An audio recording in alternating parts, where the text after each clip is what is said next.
Shri Shri Ramakrishna Kathamrita 1885 12 April চতুর্থ পরিচ্ছেদ। কামিনী কাঞ্চন ও তীব্র বৈরাগ্য। একজন ভক্ত: আপনার এসব ভাব নজিরের জন্য তাহলে আমাদের কি করতে হবে? শ্রীরামকৃষ্ণ: ভগবান লাভ করতে হলে তীব্র বৈরাগ্য দরকার। যা ঈশ্বরের পথে বিরুদ্ধ বলে বোধ হবে তৎক্ষণাৎ ত্যাগ করতে হয়, পরে হবে বলে ফেলে রাখা উচিত নয়। কামিনী কাঞ্চন ঈশ্বরের পথে বিরোধী, ও থেকে মন সরিয়ে নিতে হবে। ধিমে তেতালা হলে হবে না। একজন গামছা কাঁধে স্নান করতে যাচ্ছে, পরিবার বললে তুমি কোনো কাজের নও, বয়স বাড়ছে, এখন এসব ত্যাগ করতে পারলে না, আমাকে ছেড়ে তুমি একদিনও থাকতে পারো না। কিন্তু অমুক কেমন ত্যাগী? স্বামী: কেন, সে কি করেছে?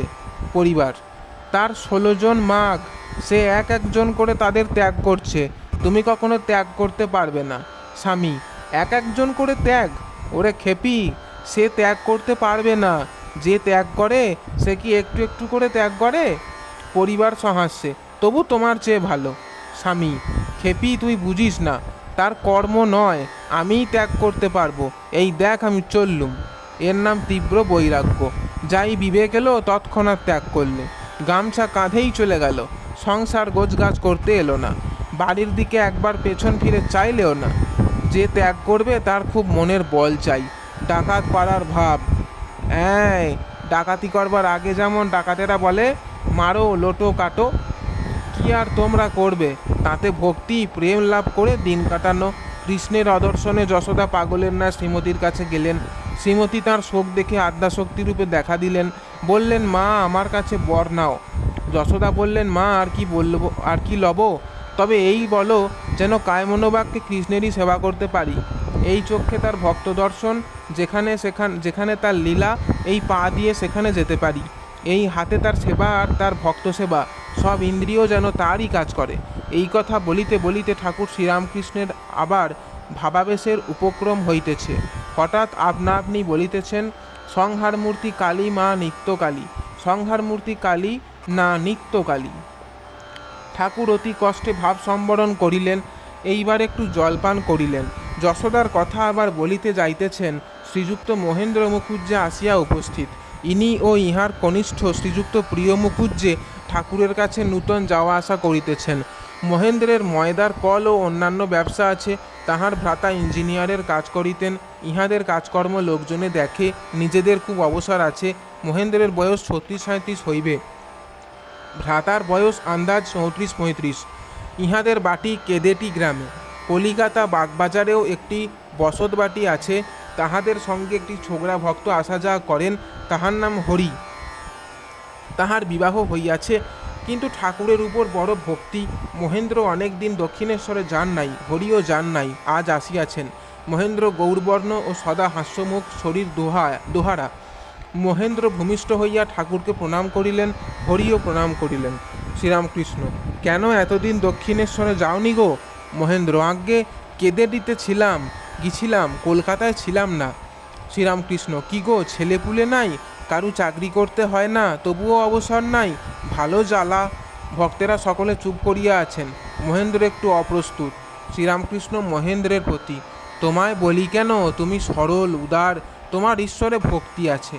মহেন্দ্র: আগে আপনি আমার ভালোর জন্যই বলেছেন। শ্রীরামকৃষ্ণ সহাস্যে: আর এখানকার যাত্রায় পেলা দিতে হয় না। যদুর মা তাই বলে, অন্য সাধু কেবল দাও দাও করে। বাবা, তোমার উটি নাই। বিষয় লোকের টাকা খরচ হলে বিরক্ত হয়।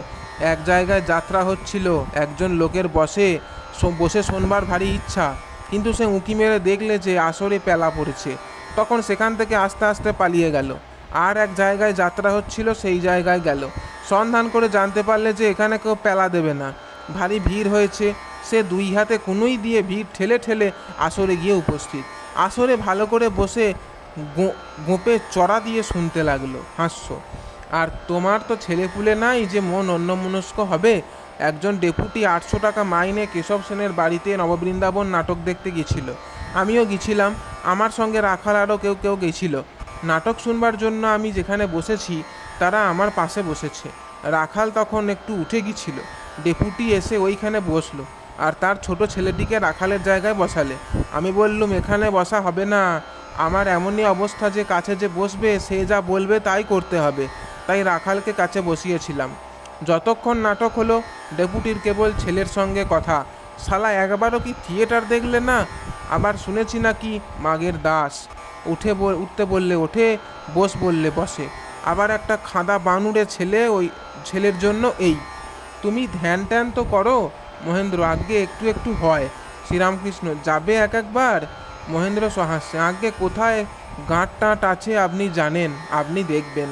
শ্রীরামকৃষ্ণ সহাস্যে আগে যেও, তবে তো টিপে টিপে দেখবো কোথায় কি গাঁটি আছে। যাও না কেন? মহেন্দ্র কাজকর্মের ভিড়ে আসতে পারি না, আবার কেদেটির বাড়ি মাঝে মাঝে দেখতে হয়। শ্রীরামকৃষ্ণ ভক্তদের দিকে অঙ্গুলি নির্দেশ করিয়া মহেন্দ্রের প্রতি, এদের কি বাড়ি ঘরদোর নাই আর কাজকর্ম নাই? এরা আসে কেমন করে? শ্রীরামকৃষ্ণ হরির প্রতি, তুই কেন আসিস নাই? তোর পরিবার এসেছে বুঝি? হরি আগে না। শ্রীরামকৃষ্ণ তবে কেন ভুলে গেলি? হরি আগে অসুখ করেছিল। শ্রীরামকৃষ্ণ ভক্তদের, কাহিল হয়ে গেছে, ওর ভক্তি তো কম নয়, ভক্তির জোর দেখে কে? উৎপেতে ভক্তি। হাস্য। ঠাকুর একটি ভক্তের পরিবারকে হাবির মা বলতেন। হাবির মার ভাই আসিয়াছে, কলেজে পড়ে, বয়স আন্দাজ 20। তিনি ব্যাট খেলিতে যাইবেন।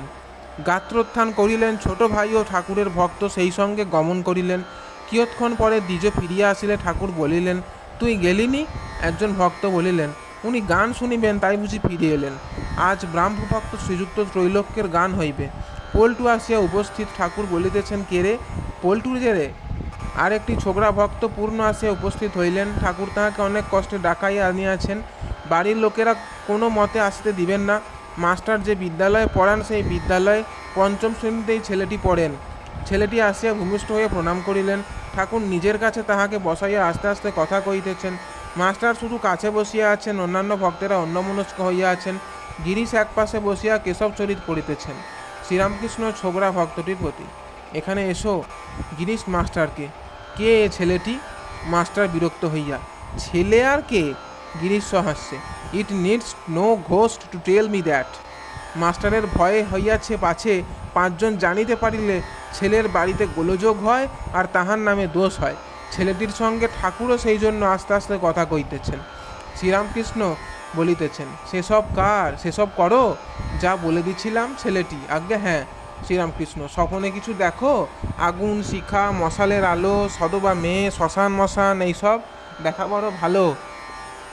ছেলেটি, আপনাকে দেখেছি, বসে আছেন কি বলছেন? শ্রীরামকৃষ্ণ, কি উপদেশ? কই একটা বলো দেখি। ছেলেটি, মনে নাই। শ্রীরামকৃষ্ণ, তা হোক, ও খুব ভালো, তোমার উন্নতি হবে। আমার উপর তো টান আছে।